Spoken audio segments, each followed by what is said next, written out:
পুলিশের সাবেক আইজি বেনজির আহমেদের বিরুদ্ধে অবৈধ সম্পদ অর্জনের প্রাথমিক প্রমাণ পেয়েছে দুর্নীতি দমন কমিশনের অনুসন্ধান টিম।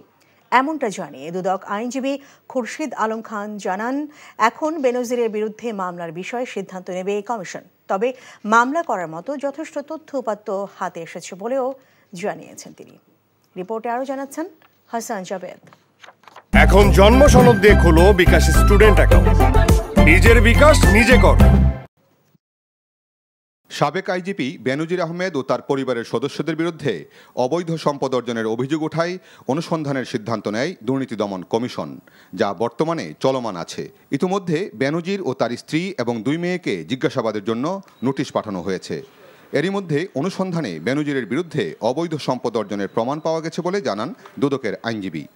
এই পর্যন্ত অনুসন্ধানে যেই যতটুকু অপরাধলব্ধ আয় এবং সম্পত্তি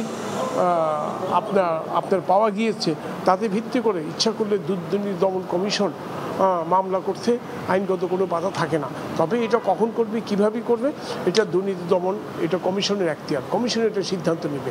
এখন পর্যন্ত যে ডাটাগুলো আসছে, যে অপরাধলব্ধ সম্পত্তি এবং আয় যেটা আসছে, তাতে আমার মনে হচ্ছে যথেষ্ট প্রাইম এফেসি অনেক তথ্যই আসছে, যেটা অন্তত এজাহার দায়ের করার মতো একটা অবস্থা আসছে। অবৈধ সম্পদ অর্জনের বিষয়টি স্পষ্ট করে দুদকের আইনজীবী জানান, আদালত কর্তৃক বেনজির ও তার পরিবারের সম্পত্তি জব্দের আদেশ এবং তা জব্দ করার মাধ্যমে প্রাথমিক প্রমাণ মেলে তারা অবৈধভাবে সম্পদের মালিক হয়েছেন।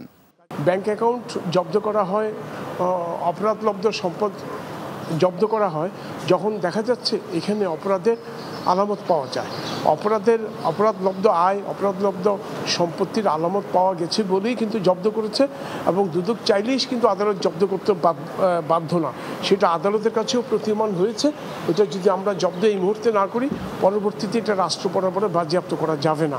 অবৈধ সম্পদ অর্জনের অভিযোগ ওঠা এবং সম্পত্তি জব্দের আদেশের মধ্যেই দেশ ত্যাগ করেন সাবেক আইজিপি বেনজির আহমেদ।